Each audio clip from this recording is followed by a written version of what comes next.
옛적 조선 중엽 한양 남쪽 누름골이라 하는 작은 마을에 윤석지라 불리는 선비가 있었습니다.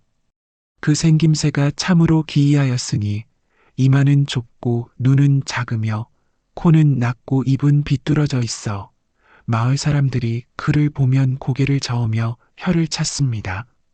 누름골은 산으로 둘러싸인 조용한 마을이었습니다. 마을 한가운데로는 맑은 개울이 흘렀고 그 주변으로 초가집들이 옹기종기 모여 있었습니다. 석지의 집은 마을 끝자락에 있는 낡은 기와집이었는데 한때는 제법 번성했던 집안이었지만 이제는 기둥이 기울고 처마가 내려앉아 쓸쓸한 모습을 하고 있었습니다. 아이고, 저 석지 도령 또 과거 보러 간다니 참 기가 막히네 그려. 마을 우물가에서 빨래를 하던 아낙네들이 수군거렸습니다. 5번째로구나.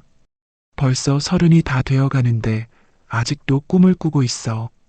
얼굴도 얼굴이거니와 운도 따르지 않는 게지.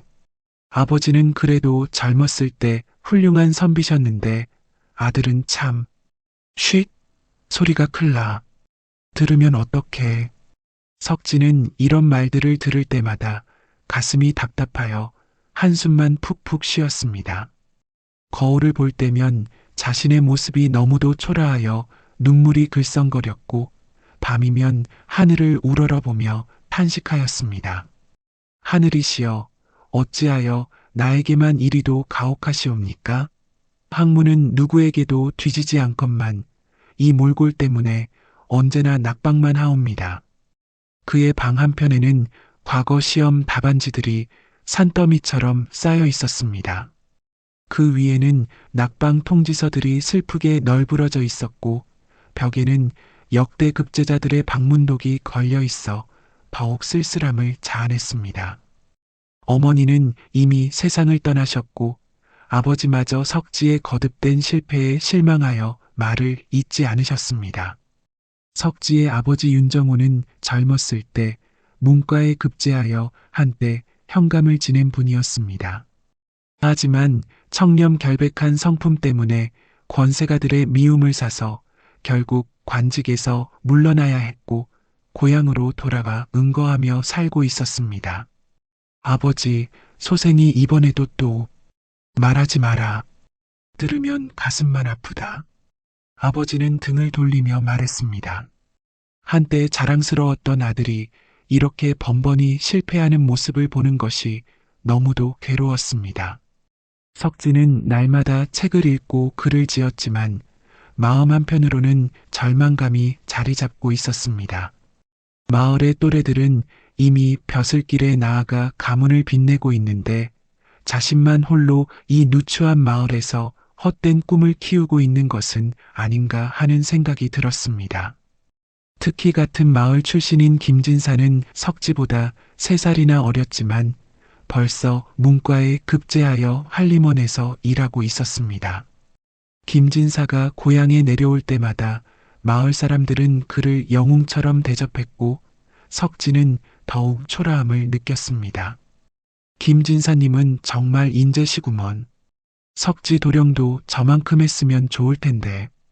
공부야 석지가 더 잘하는 것 같은데 어째서 김진사만 급제했을까?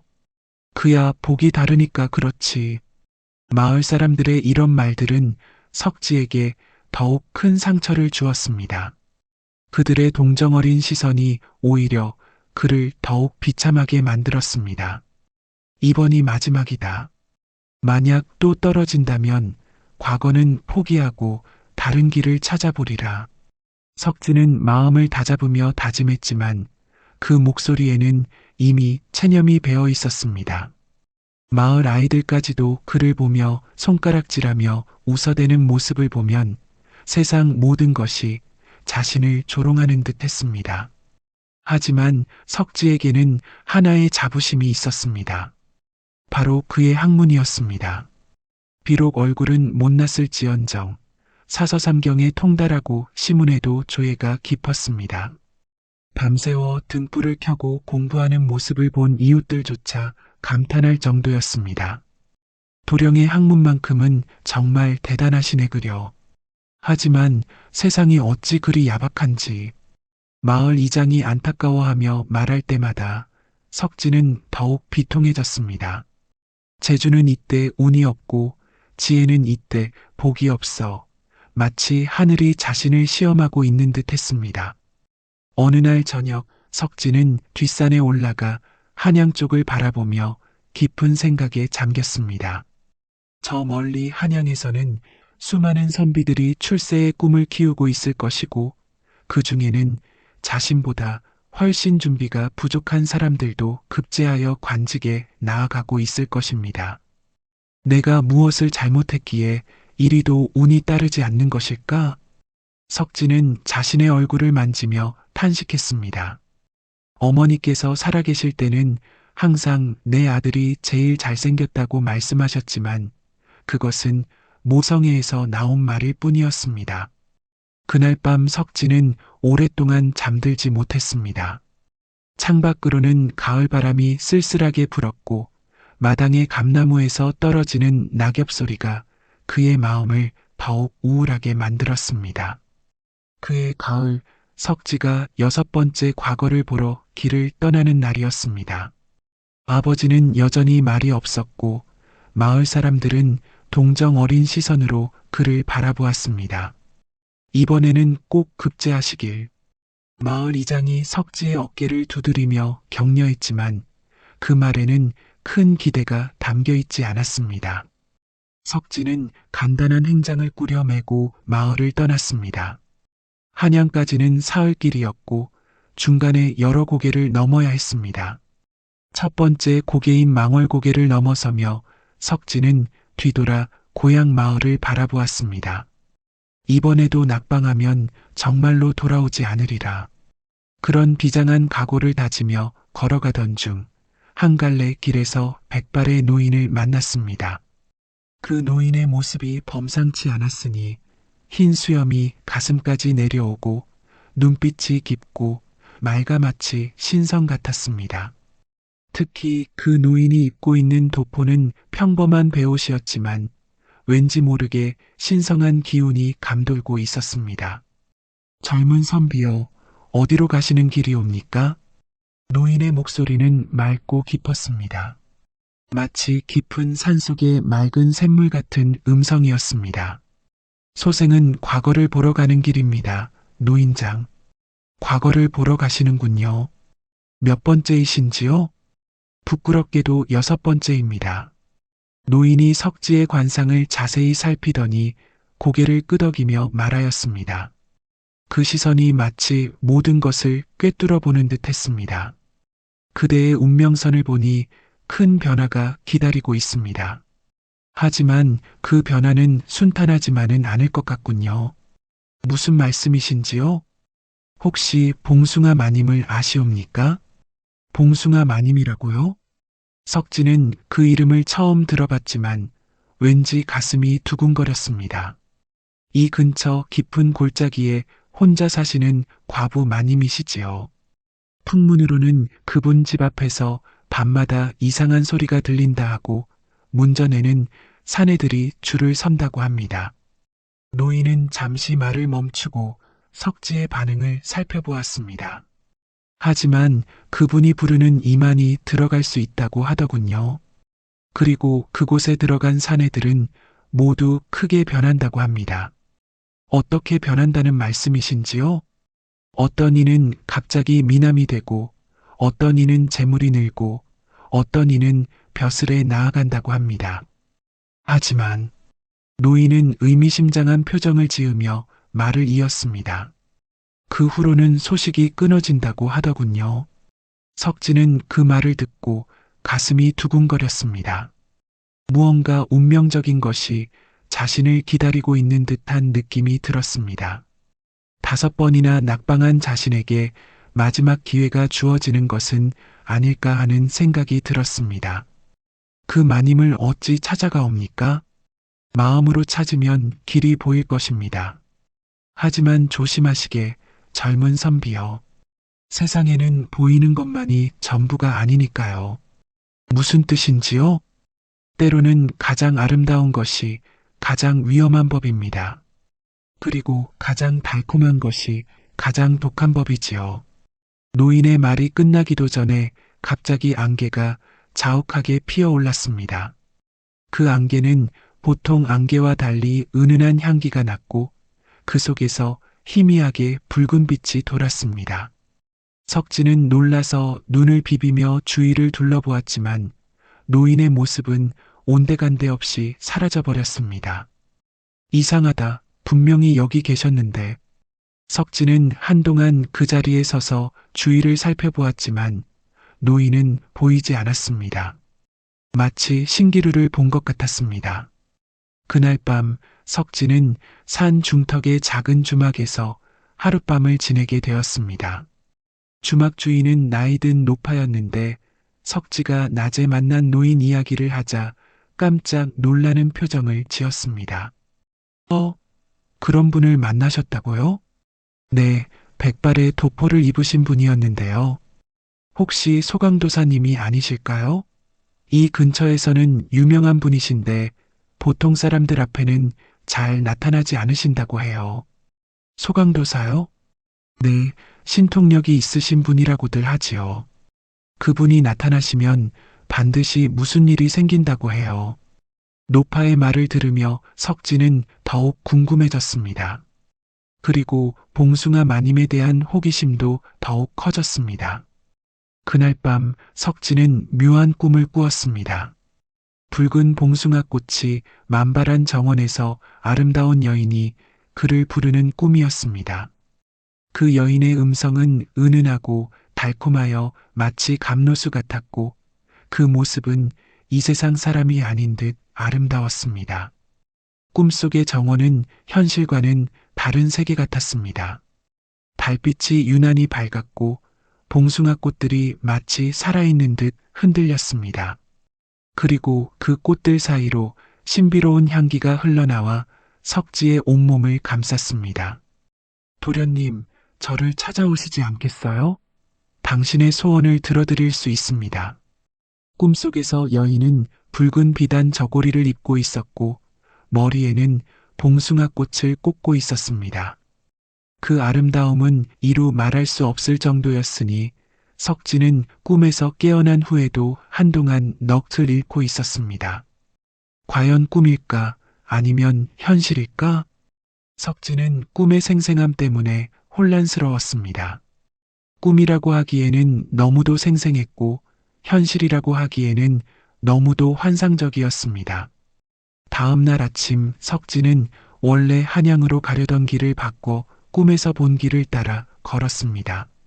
신기하게도 발걸음이 저절로 향하는 곳이 있었습니다. 마치 보이지 않는 끈에 이끌리는 듯 했습니다.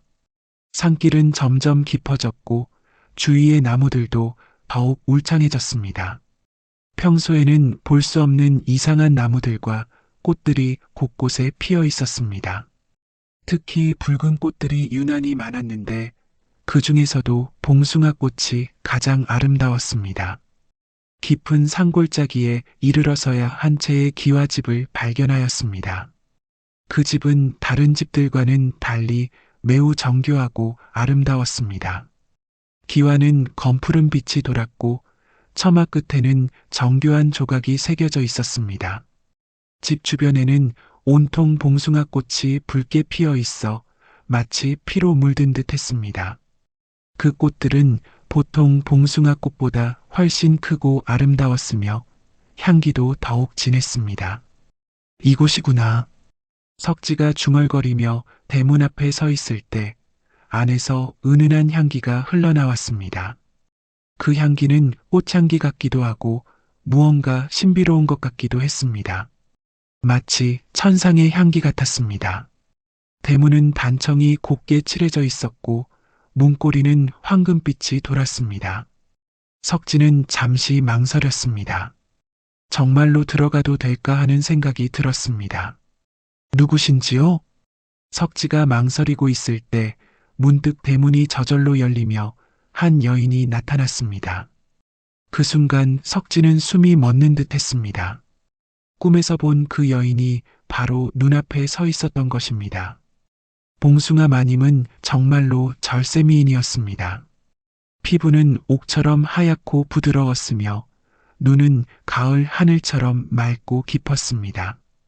입술은 앵두처럼 붉고 탐스러웠으며 목덜미는 백조처럼 가늘고 우아했습니다.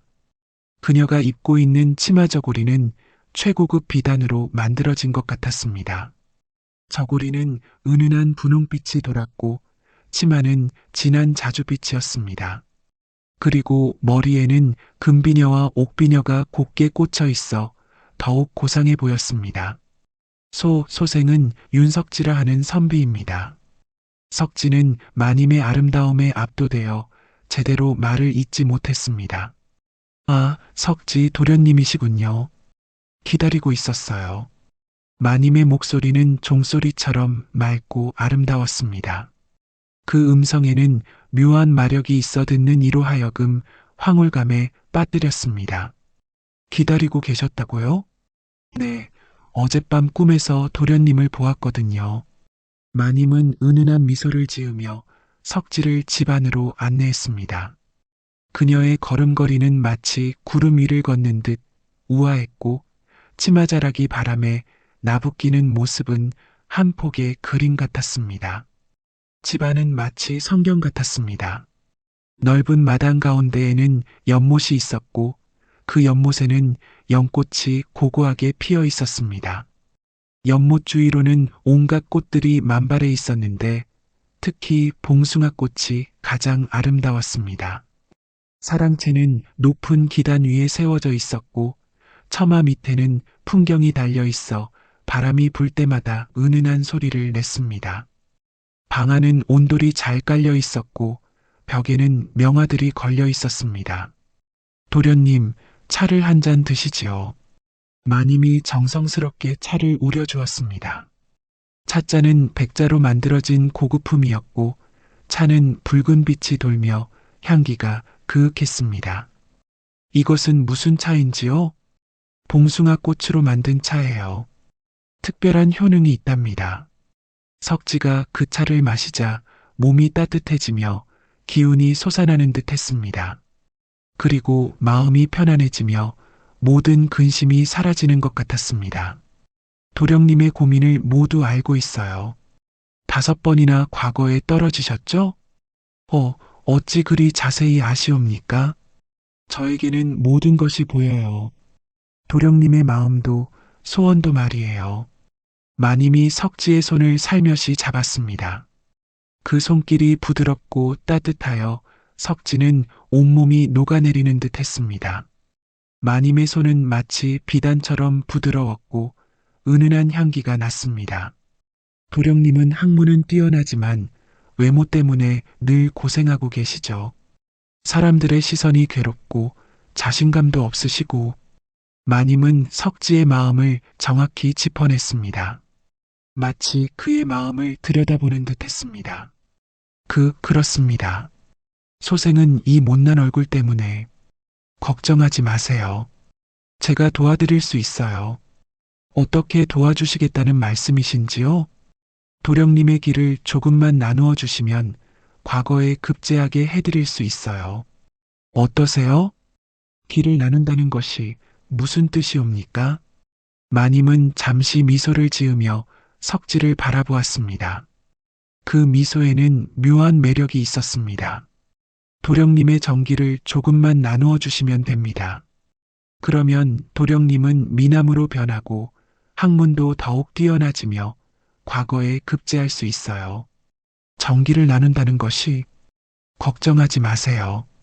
해로운 것이 아니에요. 오히려 도령님에게 도움이 될 거예요. 마님이 곁에 있던 보자기에서 붉은 약초를 꺼내 보였습니다. 그 약초는 마치 작은 불덩이처럼 붉게 빛나고 있었고 신비로운 기운이 감돌고 있었습니다. 이것은 천년 묵은 산삼의 정기를 담은 영약입니다. 이것을 드시고 저와 함께 달빛 아래에서 밤을 지내시면 도령님의 소원이 이루어질 것입니다. 석지는 그 약초를 보며 잠시 망설였습니다. 뭔가 불길한 예감이 들었지만 마님의 아름다운 모습과 달콤한 말에 마음이 흔들렸습니다. 무엇보다 과거에 급제하고 싶은 간절한 마음이 이성을 압도했습니다. 정말로 저에게 도움이 되는 것인지요? 물론이에요. 지금까지 얼마나 많은 선비들이 저의 도움으로 출세했는지 모른다니까요. 마님의 말에는 자신감이 넘쳤습니다. 하지만 그 자신감 뒤에는 무언가 알 수 없는 그림자가 있었습니다. 그렇게 하겠습니다. 석진은 마침내 결심을 굳혔습니다. 5번이나 실패한 자신에게는 이것이 마지막 기회일지도 모른다는 생각이 들었습니다. 현명한 선택이에요. 마님은 만족스러운 미소를 지으며 석지에게 약초를 건넸습니다. 그날 밤 석지는 붉은 약초를 먹고 마님과 함께 달빛 정원에서 시를 읊고 이야기를 나누었습니다. 마님의 목소리는 감미로웠고 그녀가 들려주는 이야기들은 모두 신비롭고 아름다웠습니다. 마님은 석지에게 궁중의 이야기, 신선들의 이야기, 그리고 사랑에 관한 이야기를 들려주었습니다.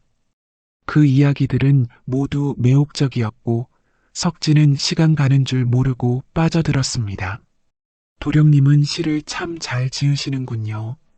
감사합니다. 마님께서 영감을 주시는 덕분입니다. 그럼 저를 위한 시를 하나 지어주시겠어요? 석지는 달빛을 받으며 빛나는 마님을 보며 시를 지었습니다. 달빛 아래 봉숭아 꽃이 피었네. 그 아름다움이 세상을 압도하니 선녀가 내려와 춤을 춘다 해도 이보다 더 아름다울 수 있으랴. 마님은 그 시를 듣고 환한 미소를 지었습니다. 그 미소는 석지의 마음을 더욱 설레게 만들었습니다. 밤이 깊어갈수록 석지는 마님의 매력에 더욱 빠져들었습니다. 마님은 가끔 석지의 손을 잡기도 하고 어깨에 기대기도 했습니다. 그 스킨십은 모두 자연스럽고 아름다웠습니다. 새벽이 되어 집으로 돌아간 석지는 거울을 보고 깜짝 놀랐습니다. 그의 얼굴이 조금씩 변하고 있었던 것입니다. 못생겼던 이목구비가 조화롭게 다듬어지고 피부도 맑아졌습니다. 이럴 수가. 석지는 믿기지 않는 모습에 감격했습니다. 마님의 약초가 정말로 효험이 있었던 것입니다. 마을 사람들도 석지의 변화를 알아차렸습니다. 석지 도령이 많이 달라 보이네. 그러게 말이야. 뭔가 기품이 생긴 것 같아. 얼굴도 전보다 낫고 걸음걸이도 당당해졌어. 석지는 자신감이 생겼고 사람들과의 대화에서도 당당해졌습니다. 마을 사람들의 시선도 예전과 달리 호의적으로 변했습니다. 그 후로 석지는 매일 밤 마님을 찾아갔습니다. 마님은 그때마다 다른 붉은 약초를 주었고 함께 달빛 아래에서 깊은 이야기를 나누었습니다. 어떤 날은 시를 읊고 어떤 날은 거문고를 연주하며 어떤 날은 서로의 마음을 털어놓았습니다. 석지의 변화는 계속되었습니다.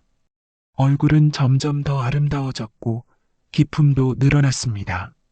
마을 사람들은 그를 보며 감탄했고 젊은 아가씨들은 그에게 관심을 보이기 시작했습니다. 석지 도령이 이렇게 훌륭한 분이었나? 참으로 신기한 일이야. 사람이 이렇게 변할 수가 있나? 하지만 석지는 다른 여인들에게는 관심이 없었습니다. 오직 마님만이 그의 마음을 사로잡고 있었습니다. 마님과 함께 보내는 시간이 하루 중 가장 소중한 시간이었습니다. 도령님, 오늘 밤은 특별한 약초를 준비했어요. 어느 날 밤 마님이 평소보다 더 붉고 진한 약초를 내밀었습니다. 그 약초는 마치 심장처럼 살아 움직이는 듯 보였고 신비로운 빛이 돌았습니다. 이것은 무엇이옵니까? 이것은 영혼의 정기를 더욱 깊이 나눌 수 있는 약초예요. 이것을 드시면 도령님은 완전히 새로운 사람이 될 수 있어요. 석지는 약간의 두려움을 느꼈습니다. 그 약초에서 나오는 기운이 예전 것들과는 달랐기 때문입니다. 하지만 마님의 아름다운 모습에 이끌려 그 약초를 받아들였습니다. 마님, 이것을 먹으면 정말로 더 나아질까요? 물론이에요.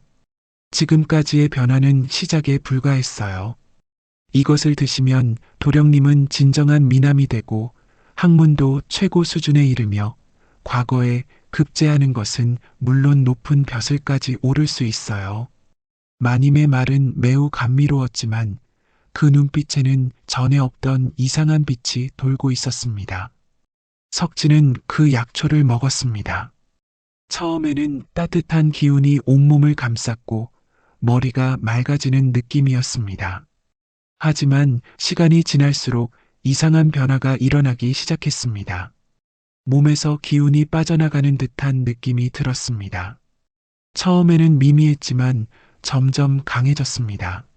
마치 누군가가 자신의 생명력을 빨아가는 듯 했습니다. 마님, 소생의 몸이 이상합니다. 계속 기운이 빠져나가는 듯 합니다. 걱정하지 마세요, 도령님. 이것은 변화의 과정이에요. 조금 더 참으시면 완전한 변신을 이룰 수 있어요.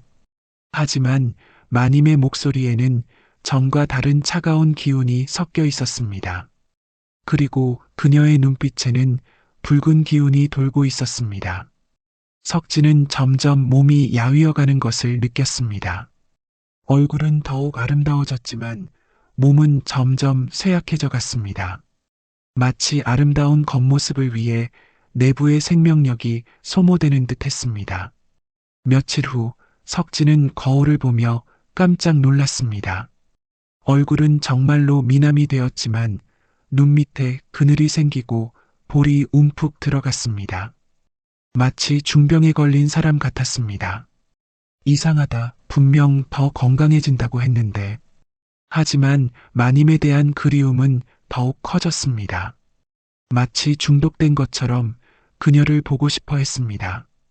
도령님, 이제 마지막 단계입니다.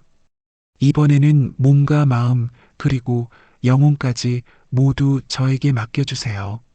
어느 날 밤 마님이 석지에게 말했습니다. 그 말을 할 때 마님의 뒤에서 무언가 흔들리는 것이 보였습니다. 영혼까지라니 그게 무슨 뜻이옵니까? 도령님의 모든 것을 저와 하나로 만드는 것이에요. 그러면 도령님은 영원히 아름다운 모습을 유지할 수 있고 무엇이든 할 수 있는 힘을 갖게 돼요. 그 순간 마님의 뒤에서 9개의 꼬리가 살짝 보였습니다. 석진은 깜짝 놀라 뒤로 물러섰습니다. 마님, 혹시 당신은? 후후후, 이제야 알아차리셨군요. 마님의 모습이 조금씩 변하기 시작했습니다. 아름다운 얼굴은 그대로였지만 눈에서는 붉은 빛이 나고 손톱이 길어졌으며 9개의 꼬리가 뒤에서 흔들렸습니다. 저는 300년 묵은 봉숭아꽃 정령이에요. 그동안 수많은 남자들의 정기를 받아 이 모습을 유지해왔죠. 그럼 지금까지의 모든 것이 다 진짜예요. 제 마음도 도령님에 대한 감정도 모두 진짜예요. 하지만 저는 완전한 인간이 되고 싶어요. 그러려면 도령님의 영혼이 필요해요. 석진은 공포에 떨며 도망치려 했지만 몸에 기운이 없어 제대로 움직일 수 없었습니다. 그동안 마님에게 정기를 빼앗겨 몸이 극도로 약해진 상태였습니다. 도령님의 정기가 참으로 달콤했어요. 이제 영혼까지 받으면 저는 완전한 인간이 될 수 있고 도령님과 영원히 함께할 수 있어요. 마님이 붉은 손톱을 세우며 다가오는 순간 갑자기 하늘에서 번개가 치더니 백발의 노인이 나타났습니다. 요사한거사, 감히 인간의 정기를 탐하느냐. 노인은 석지가 산길에서 만났던 소강도사였습니다. 그는 손에서 황금빛 부적을 꺼내 마님을 향해 던졌습니다. 소강도사. 마님은 그 이름을 듣고 얼굴이 창백해졌습니다. 아! 부적이 마님에게 닿자 그녀는 비명을 지르며 본래의 봉숭아꽃 모습으로 변해 바닥에 떨어졌습니다. 하지만 완전히 사라지지는 않고 작은 목소리로 애원했습니다. 도사님, 제발 저에게도 인간이 될 기회를 주세요. 저는 정말로 사랑을 알고 싶어요.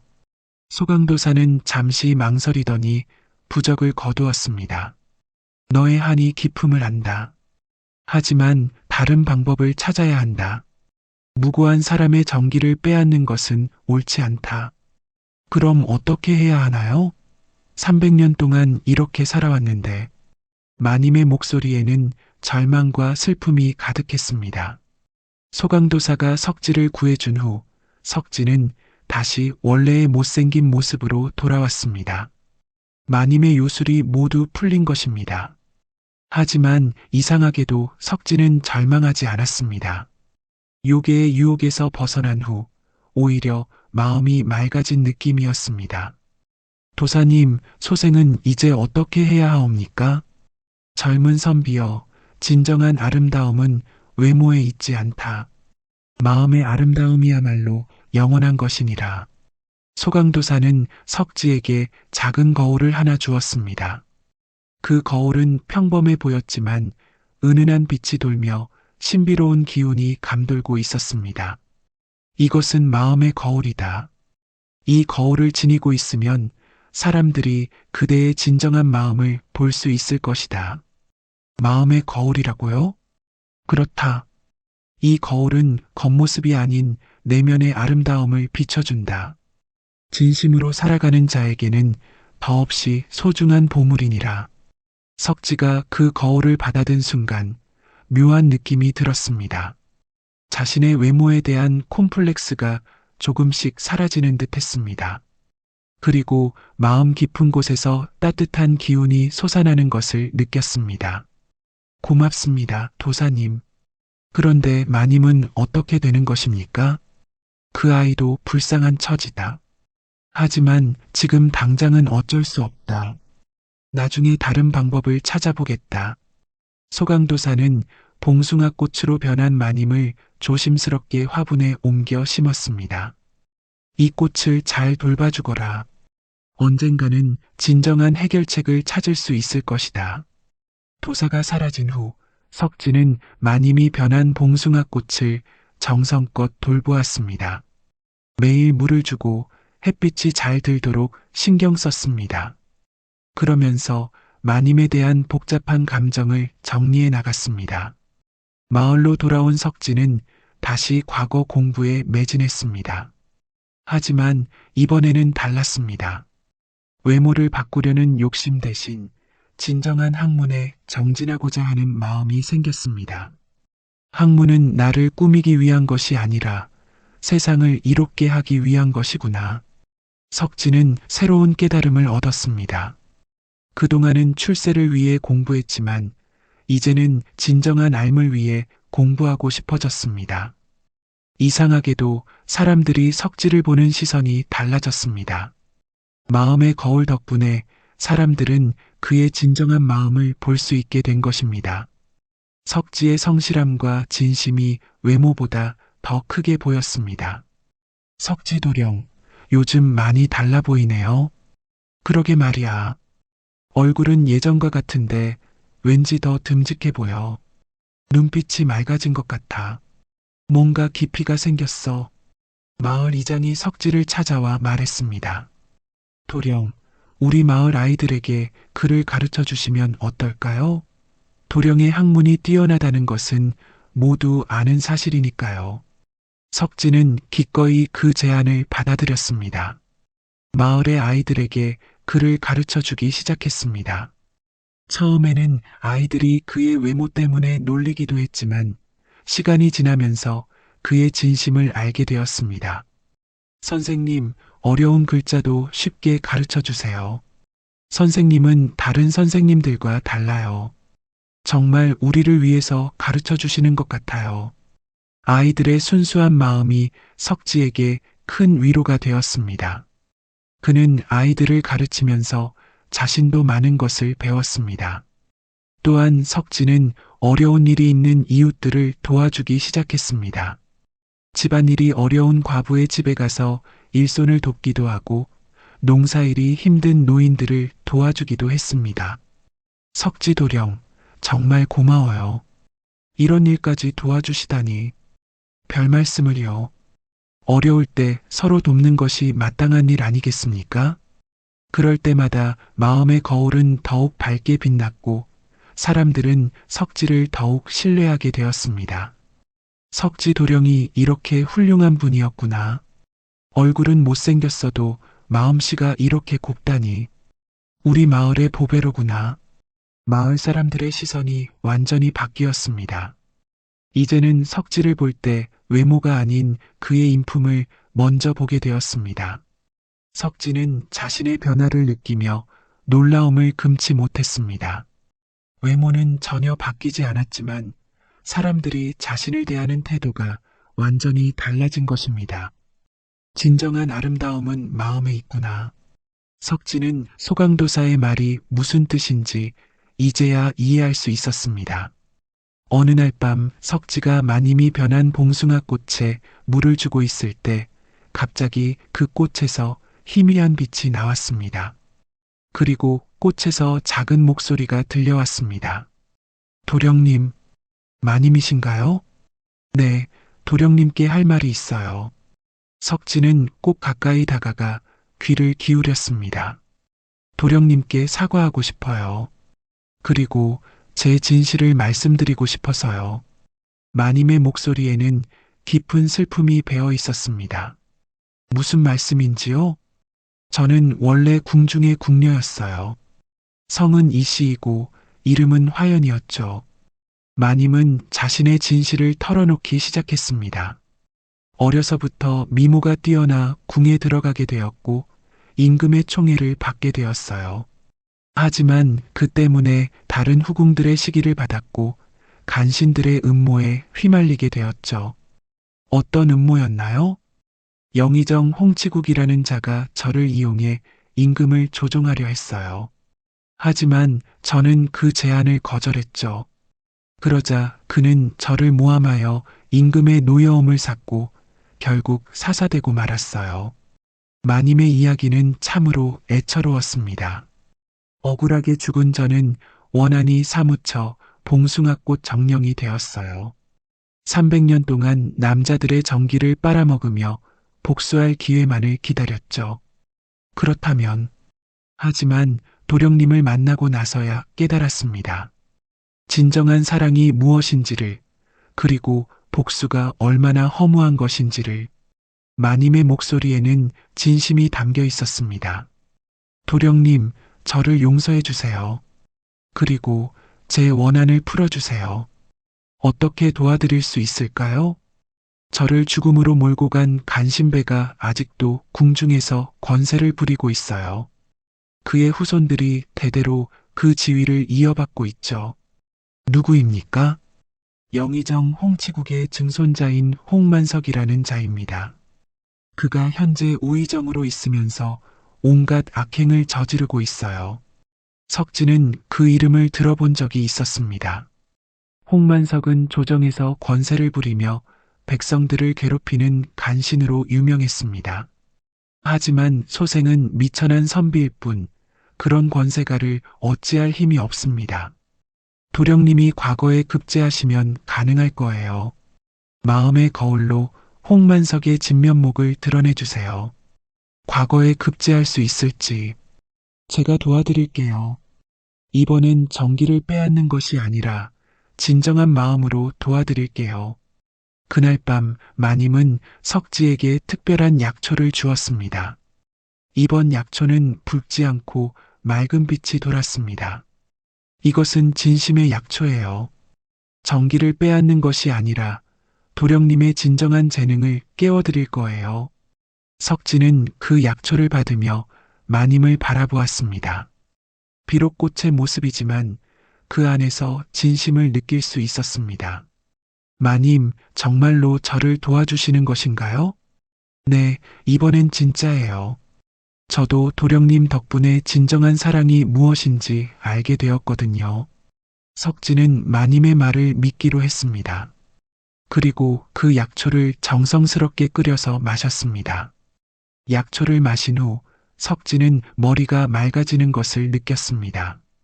그동안 읽었던 책들의 내용이 더욱 명확하게 이해되었고 글을 쓸 때도 더욱 좋은 문장이 떠올랐습니다. 이것이 진정한 도움이구나. 석진은 마님에게 감사한 마음을 가졌습니다. 이번에는 정말로 자신을 위해 도와주는 것임을 느낄 수 있었습니다. 그 후로 석진은 더욱 열심히 공부했습니다. 마님의 도움으로 학문적 능력이 향상되었고 마음의 거울 덕분에 사람들의 신뢰도 얻었습니다. 몇 달 후 석진은 마님이 준 진심의 약초의 도움으로 과거 시험에 임했습니다. 이번에는 외모를 바꾸려는 욕심 없이 오직 학문에 대한 진정한 열정으로 답안을 작성했습니다. 시험 문제는 왕도 정치의 실현 방안이었습니다. 석진은 마음의 거울에서 얻은 깨달음을 바탕으로 진정한 왕도 정치는 외적인 화려함이 아니라 내적인 덕치에 있다고 답했습니다. 임금이 진정으로 백성을 사랑하는 마음을 가져야 하며 신하들도 사리사욕을 버리고 나라를 위해 충정을 다해야 합니다. 겉으로는 화려해 보이지만 속이 썩은 정치보다는 겉으로는 소박해 보이지만 속이 알찬 정치가 진정한 왕도 정치입니다. 석지의 답안은 다른 응시자들과는 차원이 달랐습니다. 화려한 수사나 고전의 인용이 아니라 진심에서 우러나온 진실한 말들이 담겨 있었습니다. 그의 글에는 마음의 거울이 비춰주는 진정성이 그대로 드러나 있었습니다. 시험관들은 석지의 답안을 보고 깊은 감명을 받았습니다. 이 답안은 남다르군. 화려하지는 않지만 진심이 느껴진다. 정말 깊이 있는 사고를 하는 선비로군. 과거 시험에 급제한 석진은 임금 앞에 나아가 첫 번째 상소를 올렸습니다. 그 내용은 현재 조정의 문제점을 지적하고 특히 홍만석의 비리를 고발하는 것이었습니다. 전하, 현재 조정에는 겉으로는 충신인 척하지만 속으로는 사리사욕을 채우는 간신들이 있사옵니다. 누구를 말하는 것이냐? 우의정 홍만석이 그러한 자입니다. 전하, 마음의 거울을 통해 신하들의 진심을 살펴보시기 바랍니다. 석지가 마음의 거울을 꺼내자 그 거울에는 놀라운 광경이 나타났습니다. 홍만석의 진면목이 드러난 것입니다. 거울 속에서 홍만석은 겉으로는 충신인 척하지만 몰래 뇌물을 받고 벼슬을 팔며 무고한 백성들을 괴롭히는 모습이 보였습니다. 또한 300년 전에 그의 조상이 무고한 궁녀를 모함했던 장면도 나타났습니다. 이럴 수가. 임금은 홍만석의 실상을 보고 크게 분노했습니다. 평소에 그를 신뢰했던 임금은 충격을 받았습니다. 300년 전에도 이런 일이 있었다는 말이냐? 거울에는 봉숭아 궁녀 화연의 억울한 죽음과 홍치국의 음모가 자세히 나타났습니다. 임금은 그 광경을 보고 깊은 후회를 했습니다. 그때 그 궁녀를 짐이 너무 성급했구나. 임금은 즉시 홍만석을 불러들였습니다. 홍만석은 여전히 자신의 비리가 드러났다는 것을 모르고 있었습니다. 홍만석, 내가 지금까지 저지른 일들을 이 거울을 통해 모두 보았다. 전하, 무슨 말씀이신지 변명하지 말라. 내 조상 홍치국부터 시작해서 대대로 이어온 간악함을 모두 보았노라. 임금은 홍만석을 파직시키고 유배를 보냈습니다. 그리고 봉숭아 궁녀의 명예를 회복시켜 주었습니다. 화연 궁녀의 억울함을 이제야 알았노라. 그의 명예를 회복시키고 정중하게 장례를 치르겠다. 그날 밤 궁궐 정원에 봉숭아 마님이 나타났습니다. 이번에는 요괴의 모습이 아닌 아름다운 궁녀복을 입은 모습이었습니다. 도령님, 정말 고맙습니다. 이제야 제 한이 풀렸어요. 마님, 300년 동안 품고 있던 원한이 모두 사라졌어요. 이제 저는 편안히 갈 수 있을 것 같아요. 마님의 얼굴에는 평온한 미소가 떠올랐습니다. 그 미소는 그동안 봤던 것 중 가장 아름다웠습니다. 하지만 저는 아직 가고 싶지 않아요. 도령님과 함께 있고 싶어요. 마님, 도령님, 제게 마지막 부탁이 있어요. 무엇이든 말씀하세요. 마지막 밤을 함께 해주세요. 하지만 이번에는 욕망이 아니라 영혼의 정화를 위해서요. 석진은 마님의 간절한 부탁을 들어주었습니다. 그들은 궁궐 뒷산에 올라가 달빛 아래에서 마지막 밤을 함께 했습니다. 하지만 이번에는 육체적인 교감이 아니라 영혼과 영혼이 만나는 신성한 시간이었습니다. 산 위에서 바라본 한양의 야경은 아름다웠습니다. 수많은 등불이 별처럼 빛나고 있었고 그 사이로 한강이 은빛으로 흘러가고 있었습니다. 도령님, 이렇게 아름다운 밤에 함께 있을 수 있어서 행복해요. 저도 마찬가지입니다, 마님. 그들은 시를 주고받으며 깊은 대화를 나누었습니다. 사랑에 대해서, 인생에 대해서, 그리고 죽음에 대해서 이야기했습니다. 도령님, 저는 이제 편안히 갈 수 있어요. 300년 동안의 원한이 모두 사라졌어요. 마님도 좋은 곳으로 환생하시기 바랍니다. 도령님은 앞으로 훌륭한 관리가 되어 백성들을 위해 일하세요. 그것이 제가 바라는 것이에요. 약속하겠습니다. 그리고 진정한 사랑을 찾으세요. 저는 이미 충분히 받았으니까요. 새벽이 밝아오자 마님의 모습이 점점 희미해졌습니다. 그녀는 마지막까지 석지를 바라보며 미소를 지었습니다. 사랑해요, 석지 도령님. 저도 사랑합니다, 화연 마님. 마지막에는 붉은 봉숭아꽃 한 송이만 남았고 그 꽃마저 바람에 날려 하늘로 올라갔습니다. 그리고 그 꽃은 밝은 빛이 되어 사라졌습니다. 그 후 석지는 임금의 신임을 얻어 고위직에 올랐습니다. 하지만 그는 권력을 사사로이 쓰지 않고 오직 백성들을 위해 일했습니다. 마음의 거울을 항상 지니고 다니며 부정한 관리들을 가려내어 나라를 맑게 만들었습니다. 석지는 마님과의 약속을 지켜 진정한 사랑도 찾았습니다. 마을에서 함께 자란 소꿉친구 순이와 결혼하여 행복한 가정을 이뤘습니다. 순이는 석지의 외모를 보고 사랑한 것이 아니라 그의 따뜻한 마음을 보고 사랑했습니다. 당신의 마음이 이렇게 아름다운 줄 몰랐어요. 나도 이제야 진정한 사랑이 무엇인지 알겠소. 석지와 순이 사이에는 2명의 자녀가 태어났고 그들은 모두 아버지의 마음씨를 닮아 착하게 자랐습니다. 수십 년이 흘러 석지가 늙어 병석에 누웠을 때 다시 한번 봉숭아 마님이 나타났습니다. 이번에는 아름다운 선녀의 모습이었습니다. 도령님, 오랜만이에요. 마님, 정말 오랜만입니다. 저는 성계에서 선녀로 환생했어요. 도령님의 선행과 진심 덕분이에요. 다행입니다. 마님이 행복하시다니. 도령님도 이 세상에서 할 일을 모두 마치셨군요. 훌륭한 관리로 살아가시며 수많은 백성들을 도우셨고 진정한 사랑도 찾으셨어요. 마님 덕분입니다. 마님을 만나지 못했다면 이런 깨달음을 얻지 못했을 거예요. 이제 나도 갈 때가 되었구나. 석지는 가족들에게 작별 인사를 한 후 마님의 손을 잡고 조용히 눈을 감았습니다. 그의 얼굴에는 평온한 미소가 떠올랐습니다. 함께 가요. 저희가 만날 곳이 기다리고 있어요. 석지와 마님은 함께 하늘로 올라갔습니다. 그들의 모습은 2개의 밝은 별이 되어 밤하늘에서 영원히 빛나게 되었습니다. 후세 사람들은 이 이야기를 전해 들으며 말하곤 했습니다. 진정한 아름다움은 외모에 있지 않고 마음에 있다. 그리고 진실한 사랑은 서로를 더 나은 사람으로 만든다. 욕망에 빠진 사랑은 서로를 파멸시키지만 진심에서 우러나온 사랑은 서로를 성장시킨다.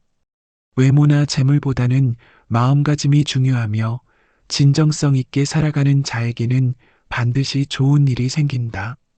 석지와 봉숭아 마님의 사랑 이야기는 이렇게 야담으로 전해 내려오게 되었고, 사람들은 이 이야기를 들을 때마다 참된 사랑과 진정한 아름다움에 대해 생각해 보게 되었습니다. 특히 외모 때문에 고민하는 젊은이들이나 진정한 사랑을 찾고자 하는 사람들에게 이 이야기는 큰 교훈이 되었습니다. 마음의 아름다움이 얼마나 소중한지, 그리고 진심으로 살아가는 것이 얼마나 중요한지를 깨닫게 해주는 이야기였습니다.